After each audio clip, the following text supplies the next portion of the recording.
American Education Sucks, Part 4. I've got a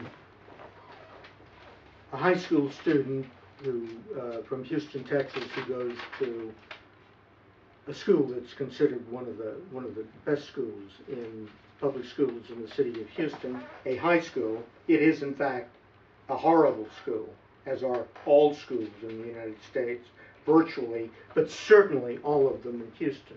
That's not to say all students are bad. All schools are bad. Okay, so this gentleman is a sophomore, and he takes English, 5 50-minute classes a day, world history the same, geometry the same, biology 5 50-minute classes, health, theater, and Spanish. In English, how many of the 250 minutes that you actually spend physically in the classroom, how many are spent reading, talking about the reading, listening to a teacher, having a teacher listen to you, or having students listen to you, something actually involved in whatever is supposed to be learned? I'd say about half. Okay.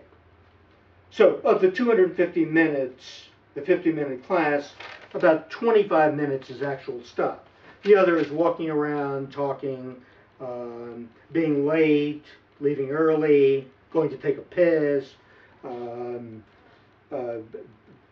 the roll taken, having announcements, and all the other important things that people need to get out of bed and drive to school to do.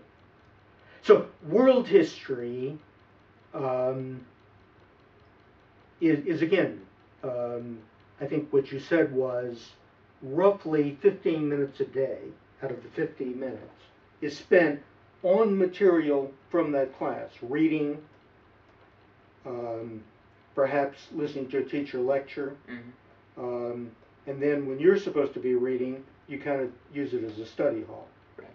Because you can get through history because there's nothing to it, and you're just trying to memorize facts anyway, and it's not really history.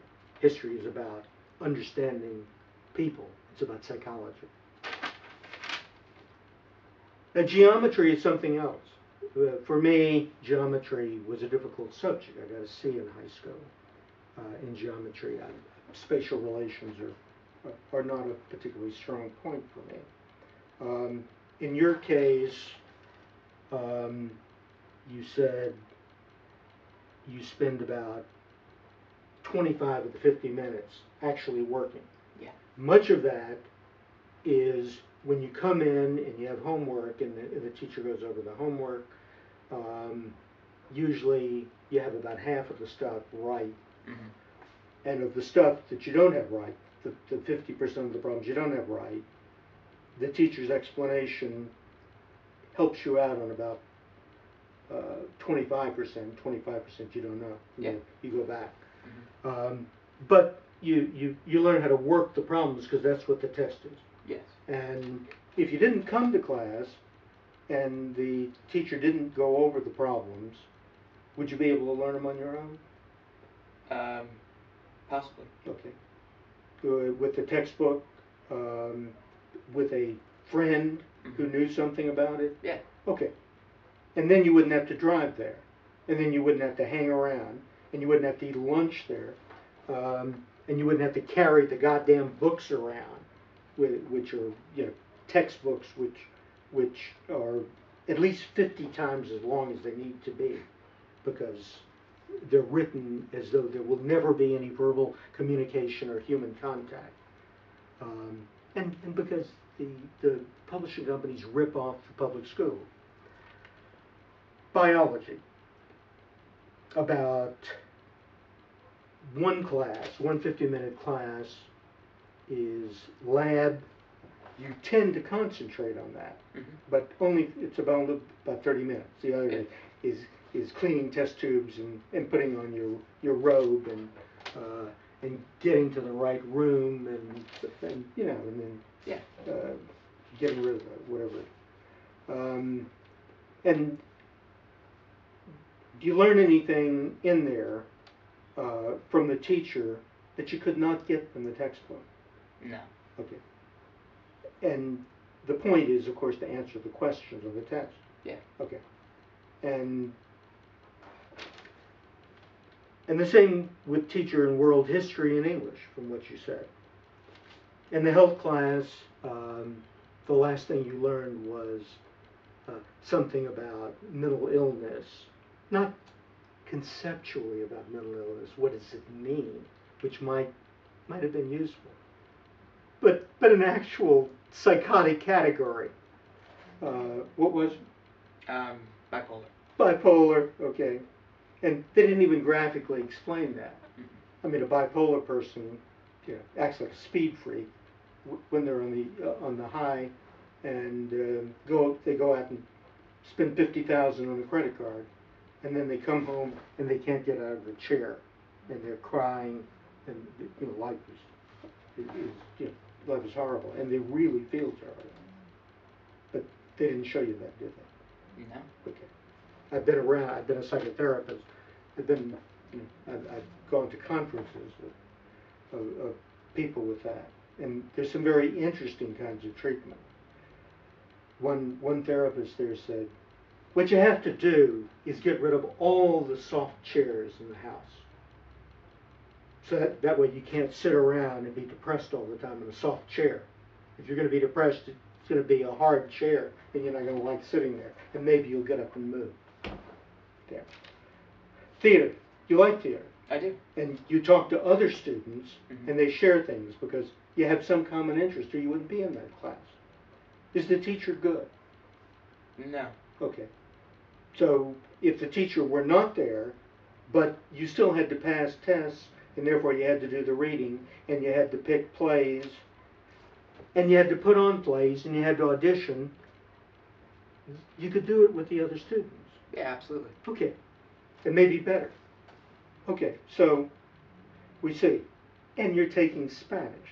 Mm-hmm. Now, I want to know, I want to see, somewhere in the world, I want to see somebody who took an academic course in Spanish or French and then went out and spoke it. I dated a woman in 1969 who actually had a knack for languages, majored in it, came from East Texas, majored in it in college, and was a French and Spanish teacher. I mean, it happens occasionally with somebody with a real aptitude. My wife had an aptitude for Spanish, and it turns out in the last year of her teaching career, she died 2.5 years ago. She got assigned to kindergarten, first grade, second grade, and Latino schools, and she loved it. She loved the kids. She loved communicating with them. They helped her with her Spanish. She helped them with their English. It was just the right place. But they didn't hire her permanently for that because she was too good at it. Your mother was born. Your mother was born in Cuba. Came here when she was 6. But and she retains a little Spanish, but basically she took to English, and English became her first and really only language. My mother immigrated when she was 6, and she retained some of her original language, but she was English was her native language, and she spoke it unaccented. Your mother speaks English unaccented, but she could still pick up Spanish, right? Yeah. Okay. And she didn't speak to you in Spanish? No. Okay. And interestingly, my wife, her mother was fluent in Spanish, and her father was fluent in Spanish, and she learned it, and her brother learned it, but they didn't speak it to each other. I mean, they just happened to have an aptitude for languages. So the one opportunity you might have to learn is blown because your mother won't cooperate with you. She could teach it to you without school. Okay. So, I think, here we have a student